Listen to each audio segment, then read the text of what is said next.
You're watching WYAH, Portsmouth, Norfolk.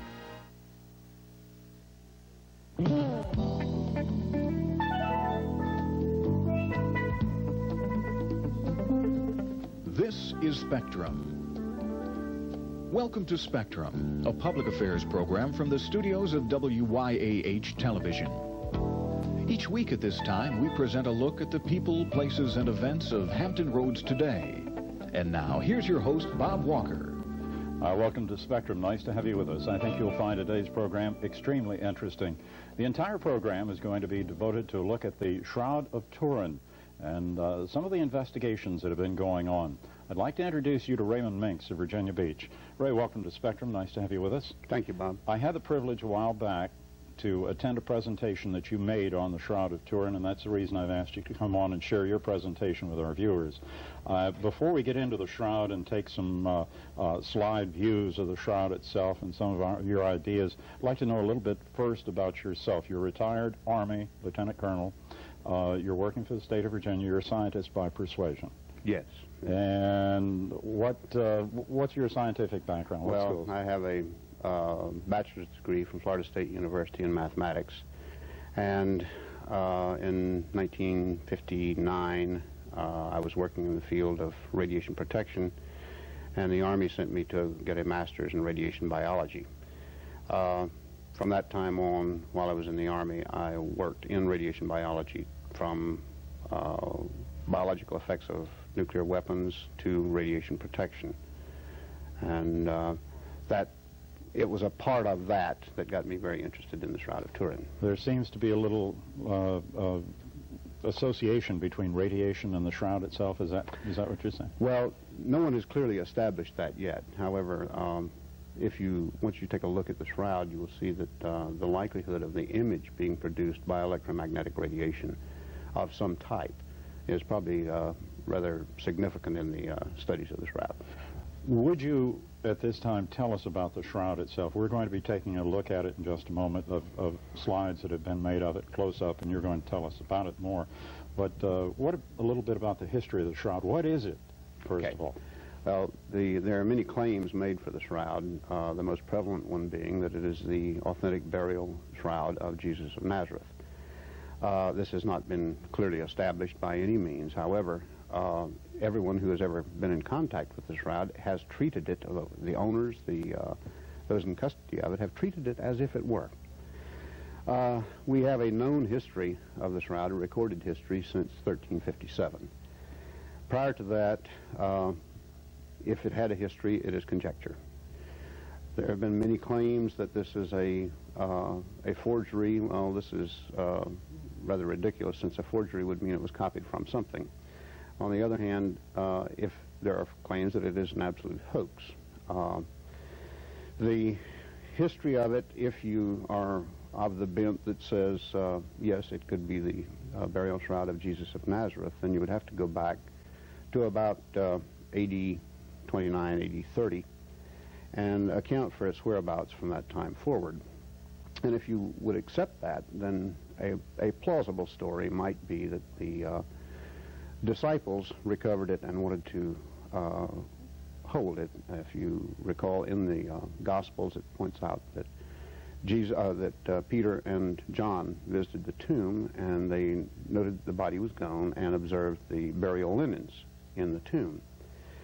From that point on, there's no further mention of it, although the wrapping of the body in linen is mentioned in all four Gospels.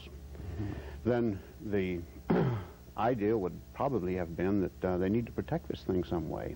It's an unclean object under Jewish law because it's been in contact with a dead person. It certainly would not be wise to keep it in a Roman protectorate under Roman domination. So the idea would be to try to get it somewhere for safekeeping. An ideal place would have been Edessa, which is wasn't then a part of what's now Turkey. And it was an independent city ruled by King Abgar V, who had accepted the teachings of Jesus. For about 50 years, there was an object on display that was simply a head.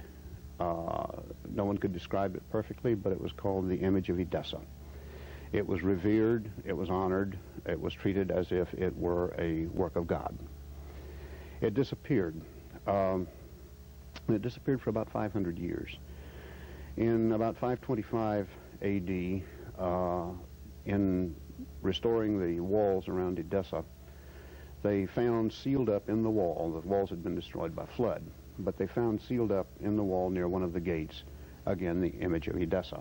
It again went on display, and again was treated as though it were some holy relic.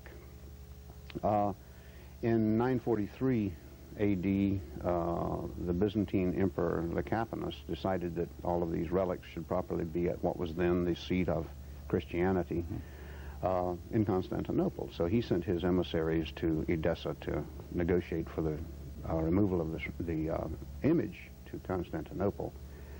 And in 944, 1 year later, it was returned to Constantinople. And when you take that as to what it really means, he sent his army to take the shroud. And they placed the city under siege for a year, and finally the people gave in and turned it over rather than have the city destroyed. So it was moved to Constantinople, and it was displayed there for a short period of time as the image of Edessa, but slowly it disappeared. And for about 200 years, then, a full shroud is known to have been displayed in Constantinople. In 1204 A.D., one of the Crusades went awry, and they sacked Constantinople, the Crusaders. One of the orders in the crusade was the Knights Templar, and it's very likely that the Knights Templar took the shroud as a prize of war. This was a very, very powerful order of knighthood, and ultimately they moved their treasury to Crete, to Cyprus, and then finally back to France. In France, they became very powerful, very rich. They became known as the financier of kings. They became so powerful that Philip IV, in 1307, decided that, and it was also rumored that they worshipped some object, a head, an image, something. Their initiates were said to have been given a glimpse of God. The king became a little concerned about their power, and he had all of them arrested for heresy and sacrilege. All of their lands and all of their property was confiscated. Up until about 1314, slowly most of them were either disposed of or they were returned to their former status but without their property and riches, because they would renounce their heretical ways and their sacrilege. Two of them, though, a Jacques de Molay, who was the Templar Master of France, and a Geoffrey de Charnay, who was the Templar Master of Normandy, never renounced anything. They went to their death with a curse on the Pope and the King, and they were both burned at the stake in 1314. A shroud, a image, a head was never found. However, approximately 50 years later, another Geoffrey de Charnay, same name but spelled slightly differently, and it might not have been popular to spell your name the same way as someone who had just recently been burned at the stake, very likely a descendant, appealed to then Philip VI for grants to build a chapel at Lirey, France. He died prior to the chapel being opened, but it became obvious in 1357 that the intent of the chapel was to display the shroud of what is now the Shroud of Turin. The shroud remained there until about 1450, when a granddaughter of de Charnay traded the shroud for valuable lands to the House of Savoy. It has been continuously under the ownership of the House of Savoy since that time. Ultimately, it was moved to Turin, which became the home of the House of Savoy. And currently, it is in the custody of the Cathedral of St. John the Baptist in Turin, Italy. The custodian is the Archbishop of Turin. And Umberto, the last of the House of Savoys, died within the past 3 years, and he bequeathed the shroud to the Roman Catholic Church. with the understanding that it would always remain in Turin, Italy. The shroud is displayed about 2 or 3 times a century for public display, the most recent one being in 1978. And it was at that time that it underwent probably the most extensive series of scientific evaluations that probably any relic ever has. And that's pretty much where the shroud is and where it has been, if you accept the fact that it has a history beyond recorded history. Let's take a look at what we're talking about now, the image of Odessa, or the Shroud of Turin. All right. The Shroud of Turin, which you see now, is it's a piece of linen, rather ancient piece of linen, that's 14 feet 3 inches long, 3 feet 7 inches wide. The first one that you saw was a slightly enhanced image, and the one that you see here is the image as it actually appears. This was on display. This is a frontal, and as you can see here, if you look very closely, there's a very faint image between the 2 lines just inset from the edges. Those 2 lines are burns and scorches from a fire in 1532. This is the upper body. If you look carefully, there's a very faint image, and there appears to be some reddish-brown markings on it. This is the hands and forearms. The reddish-brown markings appear rather significant here, and particularly note there's no thumbs on those hands. This is the side, and in the side at the top left is what appears to be an elliptical wound. The cross-section, the wound itself, the size and shape of the wound would almost perfectly match the cross-section of a Roman lance. Tell me, I'm sure a lot of people are thinking, why no thumbs on the image on the shroud? Well, I will get to that, but I can tell you very quickly that in the manner that was used for crucifixion, assuming that the individual was nailed, it would not be the classical nailing that we see of nails through the palms. An individual nailed that way would, the weight of the individual, particularly of the size of the man of the shroud, would the tissue of the hand would tear through and the individual would fall off the cross. So a nailing type crucifixion, where the nail would be placed, would either sever or crush the median nerve. And when the median nerve is severed or damaged severely, it does control the thumb, and the thumb contracts across the palm of the hand. And this is very significant for me because I severed a median nerve many years ago, and prior to the time the nerve was repaired, yes, my thumb was... so it did tuck under. It was retracted. So there wouldn't be an image on the shroud itself? No. Because of that reason? Numerous people say that they can see the thumbs in there, but they're obviously tucked under. Let's go on with the images that we have here on some of the slides that you have prepared. Up to this point now, we've developed a more or less composite as to how large it is. Well, if you look at this, it pretty clearly describes or portrays an individual who was apparently crucified, and in the same manner that was is reported to have been used with Christ. The first one that you saw was a Roman flagrum, and that was used for the scourging. The individual was scourged, tied to a post, as you just saw. The individual was forced to carry the crossbar, which is the patibulum of the cross. The stipes was probably already in place, which is the post. Then the individual would be placed on the cross in the 2 positions that you saw there, and these are the only 2 positions which can be assumed by an individual in crucifixion. The individual in the position where the individual has lowered his body down is the position that he would be in to inhale. He would have to push himself back up with his feet and pull up with his arms to exhale. Ultimately, he'll reach the point where exhaustion will no longer allow him to push back up, and he cannot exhale. And when he can no longer exhale, he will asphyxiate. And that would be the manner of death on the cross. We saw the whip and the items on the end of the This was a typical Roman flagrum, which was used for scourging. The tips had small metal dumbbell shapes on them. In some cases, they had bone on them, animal bone that was designed to tear flesh. The little dumbbells that you saw, those appear on the shroud. They're almost identical to the Roman flagrum that is known to have been used in scourging.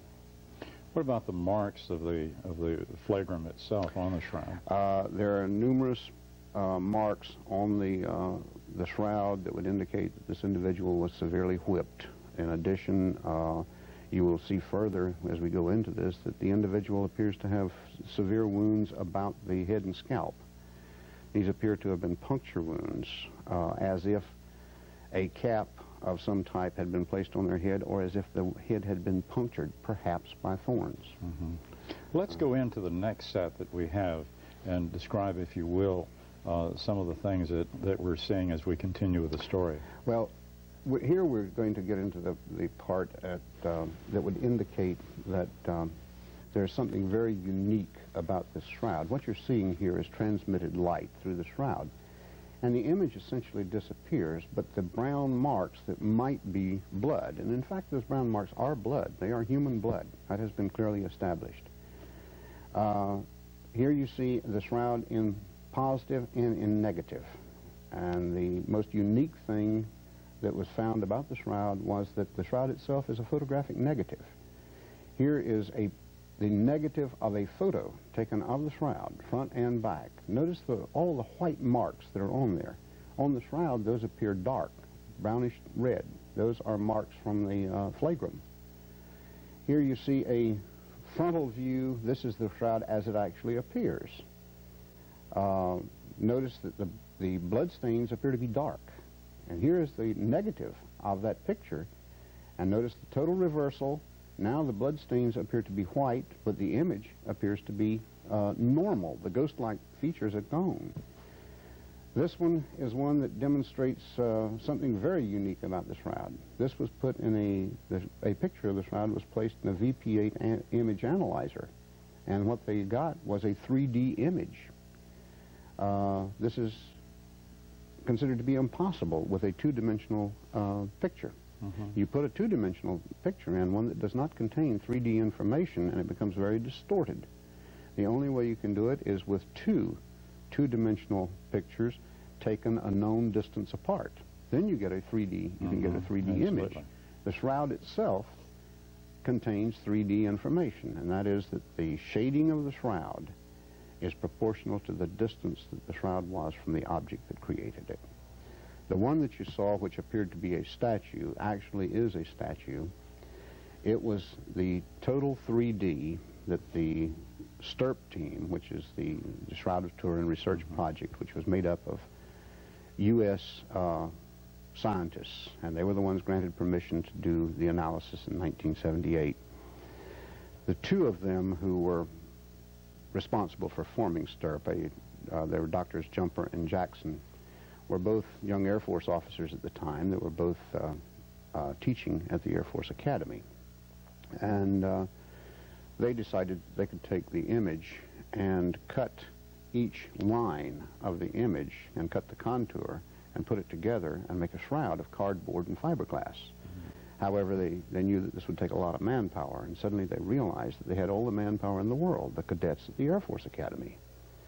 So the cadets were assigned the job of cutting these contours, and this statue-like image that you saw is on display in the Air Force Academy today. I was going to ask you what happened to it. It is on display in the Air Force Academy. I think this is probably a good time for us to pause for a moment and kind of reflect on some of the things that we've seen and allow you an opportunity to gather your thoughts and progress with the things we're going to be seeing and also discuss more about the Shroud of Turin. And we invite you to stay tuned, and we will continue with this special edition of Spectrum right after this. I'm Betty Pillsbury, National President of Girl Scouts of the USA. The future of our society depends on the values that we adults can impart to the young people of today. The Colonial Coast Girl Scout Council is dedicated to helping the girls of this area develop strong inner resources which will enable them to make wise decisions and lead productive lives. Help build the future. Be a Colonial Coast Girl Scout volunteer. You, John Fitzgerald Kennedy, do solemnly swear. I, John Fitzgerald Kennedy, do solemnly swear. I will faithfully execute the office of the Presidency of the United States. Office of the Presidency of the United States. And will, to the best of my ability, preserve, protect, and defend the Constitution of the United States. So help me God. The Constitution, the words we live by. On this special edition of Spectrum, we're looking at the Shroud of Turin and describing a presentation made recently as Raymon Minx of Virginia Beach. Ray, the Shroud itself transcends, actually, religious denominations. In Christianity, yes. It is really a Christian relic. And I might mention here that the STRP team that I had spoken of earlier, of the 24 to 25 people who actually had hands-on, there are people that might think they were a group of flaming Roman Catholics that wanted to establish that the church actually had a relic. Their intent was to prove that it was a hoax. They could not do that. And the makeup of that team was that there were 8 agnostics, about 2 Jews, 4 Roman Catholics, and then a mix of Methodists, Baptists, Mormons, even one member of the Dutch Reformed Church. So they had no religious affiliation to defend. They approached it as a group of scientists whose primary intent was to examine it scientifically. Let me interject here also that you're not an ordained minister, you're not a minister of any sort. Your training has been scientific, and that's the reason for your interest in the Shroud. That's my total interest. I became rather interested in it about 3.5 years ago. And I wouldn't say it's become an obsession, but I certainly read everything that I can get my hands on. I will mention that most of my material comes from the Holy Shroud Guild, much of it from books, much of it from the scientific papers that have been published by STRP, and a lot of this in the artwork end of it, and comparisons of photos, is done by Dr. Alan Wanger and Mary Wanger at Duke University. He also is not a minister nor a historian. He's a psychiatrist, but his hobby is the Shroud, and it's a very entertaining and captivating hobby. It certainly is, and the implications of it being the burial shroud of Jesus of Nazareth, they haven't been proved, but it has not been disproved. Well, I think what happens is that the scientists say that there's no test for Christness. But on the other hand, you get closer and closer, and you zero in closer to the fact that it could be. It's very likely that it is. And I think very unique is the fact that this thing has in some way been preserved, at least for 600 years that we know of, to a time when our capability to conduct measurements of the type necessary to establish what it is pretty good. We know rather clearly that this is what caused it, but we don't know how it happened. There's an argument of whether or not this was done by an artist, whether it was not done by an artist. And I would submit that, yes, it probably was done by an artist. I think when you look at the qualifications that an artist would have to have, it gives you some insight into what he must be. In the next series of slides, we will see a few of these points that I would like to make. Here's a picture that shows what the man of the shroud probably looked like. Crucifixion was not a nice, clean thing, even though it just says, and he was crucified.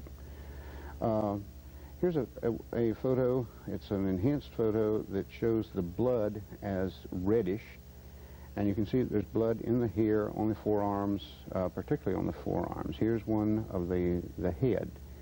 Anywhere that you see dark on there is where there was blood. The individual was pretty badly beaten up.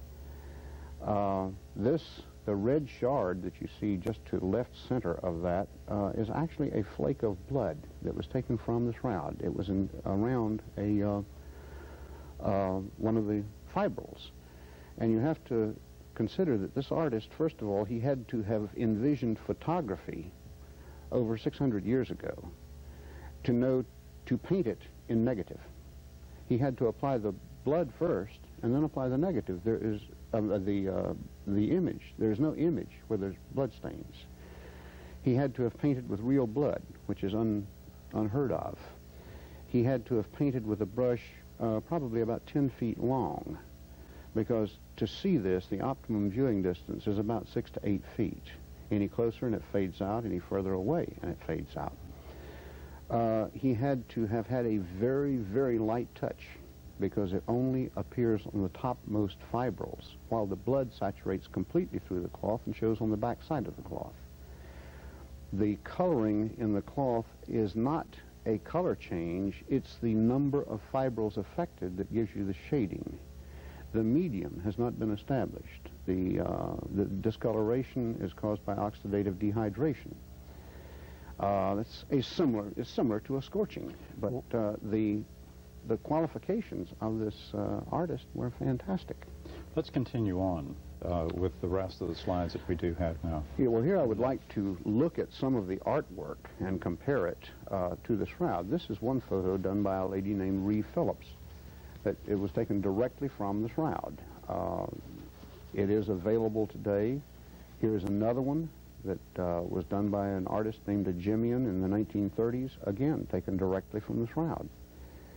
And the next one is one that was done in 550 A.D., and the comparison of this to the shroud itself is rather uncanny. This is the face in the shroud. Notice the little tick marks.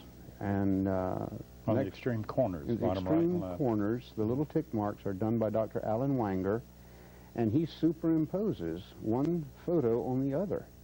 And as you do the fade in and fade out on this, you can see that there's almost exact congruence of the two photos.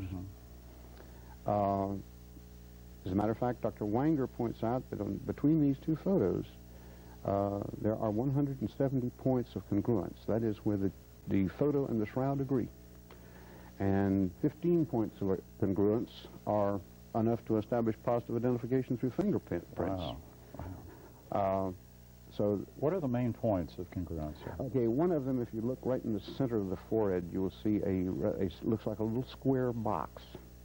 That appears in much of the artwork concerning portraits painted of what Jesus may have looked like. The other is, notice the eyes are rather unusual. They're rather large. The eyes of the shroud are quite large because very likely there were coins on the eyes and no one recognized that. The bruising, if you look at the line that appears to go across the throat, that is a line in the shroud itself. In many cases, that is incorporated into the garment that the individual is wearing. I think when I mention that this is likely the work of an artist, I do that to some extent with tongue-in-cheek, because it would have had to have been an absolute master artist to have conceived and done this shroud. And I would submit that it is probably the same artist that created these flowers. So it was an artist after all. It was an artist, the master artist. So the shroud itself will not be available for public viewing probably until... No, as a matter of fact, it's not established yet. They will do carbon-14 testing of it this year. They will this year? And it will be announced at Easter next year. How reliable is carbon-14? They can come within plus or minus 100 years of the date of the material. That close? Yes. So they're in the process now of... The labs have been selected. I'm pleased to say that my graduate school is one of the labs selected. But 7 labs have been selected, and the carbon-14 dating will be done. And it only utilizes now about 1 square centimeter of material for each test. It can be taken from under the patches where the burns occurred. It will not disfigure the shroud. So they are actually taking part of the shroud. They have been allowed to remove some of the fibers. It is destructive testing. And it will destroy that part, though. That part, but it will not disfigure it because it does come from under the patches. Well, I want to thank you very much. It's always exciting and very stimulating to have your presentation, and I hope those people that have watched it have been as impressed by what you've given us as I have been in the past. It's my pleasure. It's a little bit rushed, but I enjoy it. Well, our time does go by, and I think you've covered it very, very admirably in our brief period of time. Thank you, Bob. And we want to thank you for being our guest on this edition of Spectrum.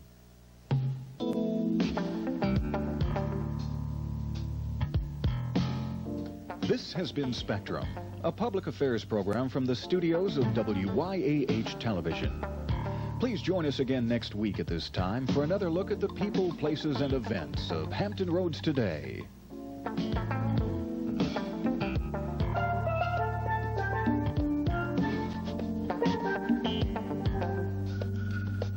You're watching WYAH, Portsmouth, Norfolk.